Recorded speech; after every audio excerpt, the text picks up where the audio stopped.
Didn't have to go out with the pistol after he was released from St. Vincent Paul or Bordeaux.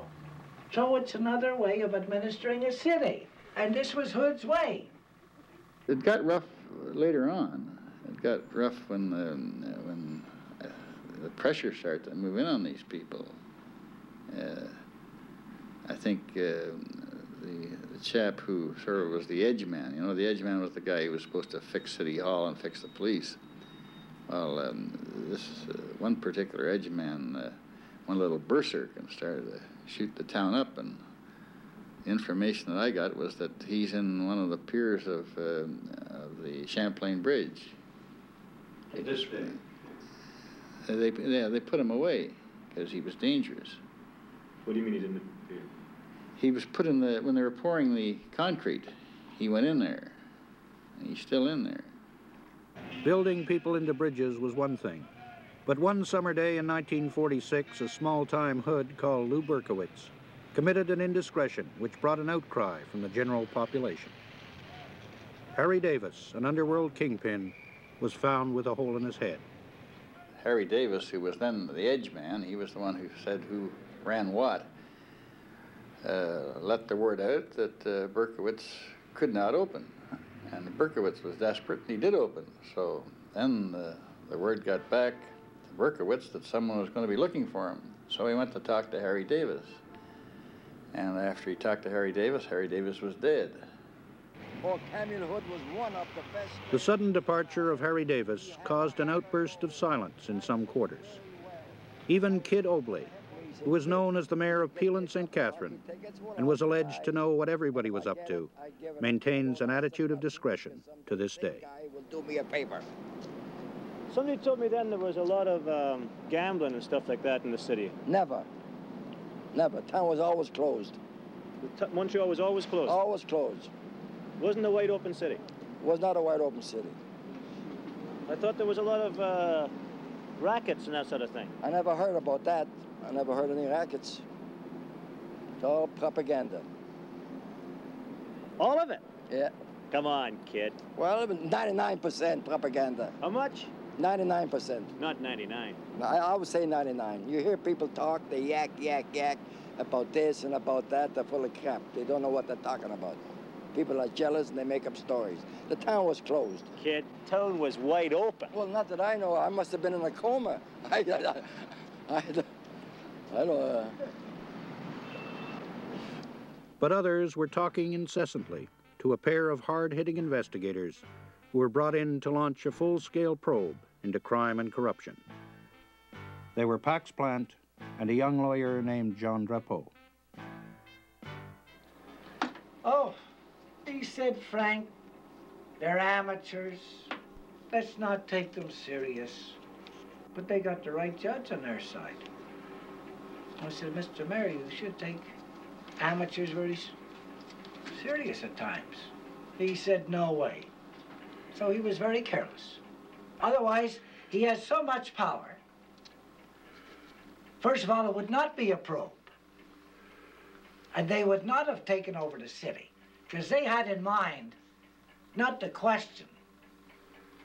In Houde's way of thinking, not the question of morality.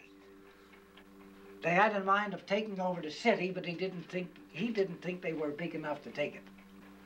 And I said, be careful. He underestimated them. That's right, and he was not careful, and he lost his city. This was Houde's city. 33 of his police officers were fired. Many of his councillors were implicated. And there was evidence that political patronage was rampant. But there was absolutely no evidence that Camillien Houde was personally involved. George Marler, a distinguished member of the Quebec establishment, had served on Houde's city council. I think this was part of the political system that had developed up to that time. I think I would be the last to suggest that Houde had invented it, or even that he had perfected it. I think there were people before him who left the city with a reputation which was far less enviable than that of Camillien Houde. In 1954, after 370 sessions, the vice probe was finished. If Houde himself was cleared, he was saddened to see the extent of the corruption in his administration. And yet, you know, Mr. Montreal was a sort of a Pagliacci. You remember, Ridi Pagliacci? And it made him very endearing. And if Houde was a broken-hearted man who laughed to hide his hurts, is that not perhaps a reflection on his greatness as a politician? But it's no reflection on his greatness as a human being and as a man.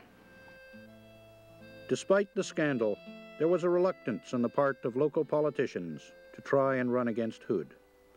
He cleared the way by announcing his resignation. And he had told me, he said, one way or the other, an actor has to be as elegant when going out of stage as when coming on. So he said, I don't want to be defeated. My health is no more what it was, and I want to be replaced. He did vegetate. I think he felt that he would have been given something to do, like being the official greeter for the city, and Mayor Drapeau didn't give it to him. He certainly didn't want to go to the Senate.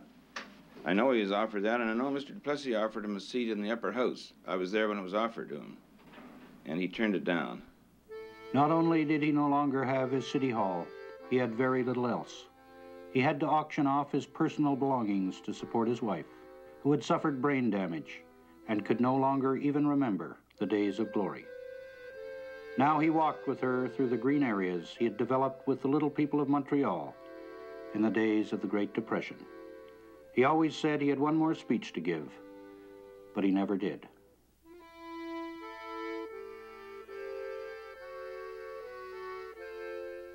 It was so funny. And I felt sorry when he died.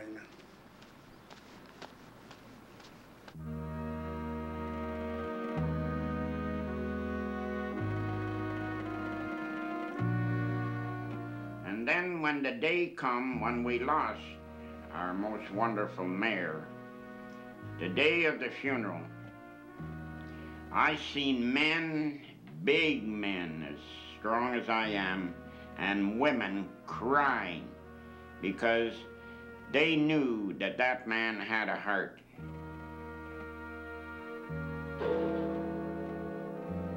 A 100,000 people attended the funeral.